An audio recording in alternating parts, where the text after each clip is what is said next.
Isang anak, isang mandirigma, isang pangarap. Sa likod ng sikat na apelyidong Pacquiao, may isang kwentong bihirang marinig, hindi tungkol sa yaman o kasikatan, kundi tungkol sa pagtanggap, laban, at pagbuo ng sariling pagkakakilanlan. Ito ang kwento ni Emmanuel Eman. Bako sa Pacquiao, maraming nakakakilala sa pamilya Pacquiao. Pero sino nga ba si Eman? Ipinanganak siya noong Enero 2, 2004, bilang anak ni Manny Pacquiao sa isang relasyong naging kontrobersyal noon. Lumaki siyang dala ang apelyido ng kanyang ina, Bacosa, at ang bigat ng pagiging isang anak na hindi agad nakilala ng mundo at ng sarili niyang ama, habang ang pangalang Pacquiao ay simbolo ng tagumpay sa boxing. Para kay Eman, ito rin ay naging ugat ng mga tanong, panghuhusga, at mahabang pananahimik. Lumaki siya sa General Santos City, sa isang tahimik na buhay, malayo sa ingay ng media at atensyon na nakapalibot sa kanyang ama. Ang tanging koneksyon niya noon ay ang panonood sa mga laban ni Manny sa telebisyon. Tulad ng karamihan sa ating mga Pilipino, sa murang edad na 9 taon, nagsimulang umusbong ang hilig ni Eman sa boxing. Ang laban ni Manny Pacquiao kontra Shane Mosley ang naging mitsa ng kanyang pangarap. Napanood niya kung paano bumagsak si Mosley at doon niya naramdaman. Ito ang gusto niyang gawin.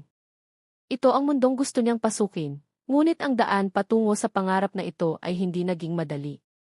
Sa eskwelahan, naranasan niyang mabuli. Hindi dahil mahina siya, kundi dahil sa apelyidong dala niya. Ang pagiging kianak ni Pacquiao ay naging dahilan ng panunukso.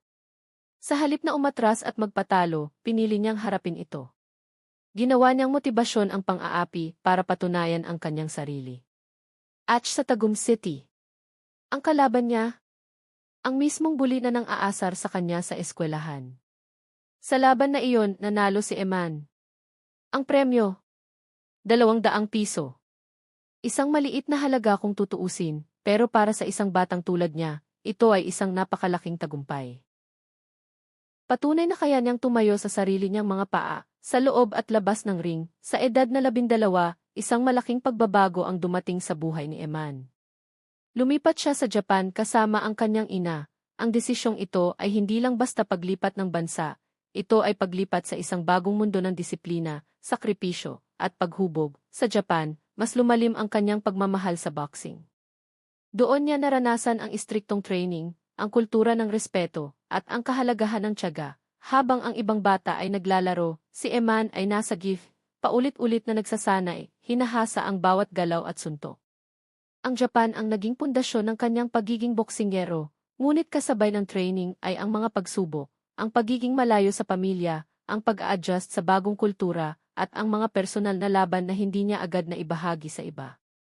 Sa kabila ng lahat, patuloy siyang lumaban, hindi lang sa ring, kundi sa hamon ng buhay. Ang mga taon niya sa Japan ang nagpatibay hindi lang sa kanyang katawan, kundi pati na rin sa kanyang isipan at kalooban. Sa paglipas ng panahon, nagkaroon ng pagkakataon na magkaharap at magkausap ng masinsinan si Eman at ang kanyang amang si Manny Pacquiao.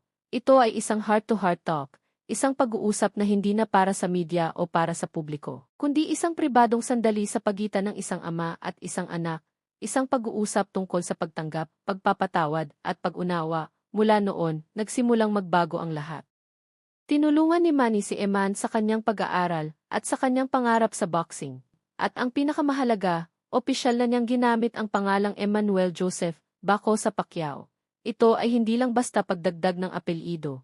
Ito ay isang simbolo ng pagkilala at pagtanggap. Hindi lang bilang anak ng isang alamat, kundi bilang isang individual na may sariling pangarap.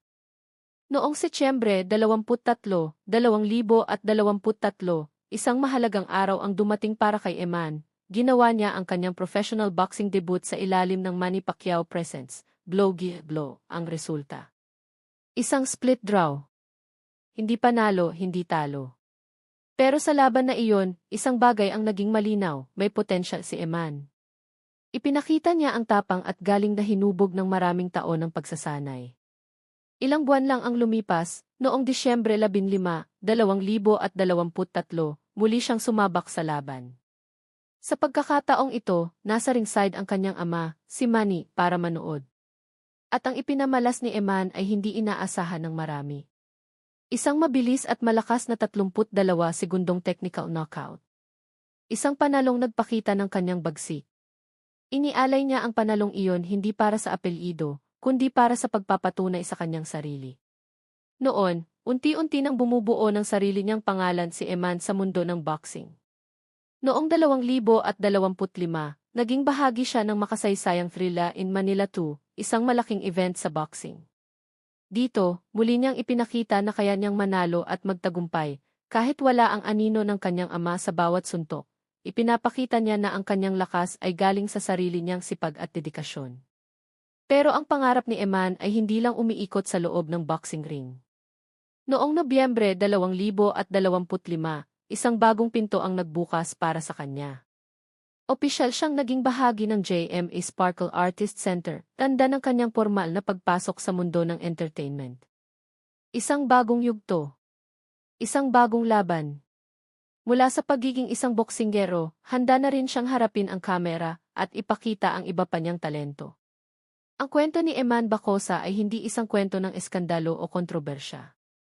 Ito ay kwento ng isang batang lumaki sa pagitan ng katahimikan at ingay, na piniling buuin ang sarili, hindi base sa apelyido, kundi base sa disiplina, sipag at puso. Sa panahon ngayon ng social media kung saan mabilis humusga, ang kwento ni Eman ay isang mahalagang paalala. Ang tunay na laban sa buhay ay hindi tungkol sa kung kanino ka ipinanganak o kung saan ka nanggaling. Ang tunay na laban ay tungkol sa kung sino ang pinili mong maging. Ang bawat isa sa atin ay may sariling laban, at tulad ni Eman, nasa atin ang kapangyarihan na bumangon, lumaban at buuin ang sarili nating pangalan. Salamat sa panonood. Kung nagustuhan ninyo ang kwentong ito, huwag kalimutang mag-like, mag-subscribe, at click ang notification bell para sa marami pang inspiring na kwento. Hanggang sa muli! Maraming creators ang may kwento.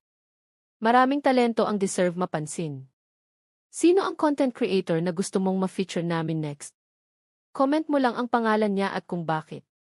Baka ang kwento niya ang susunod naming ibahagi.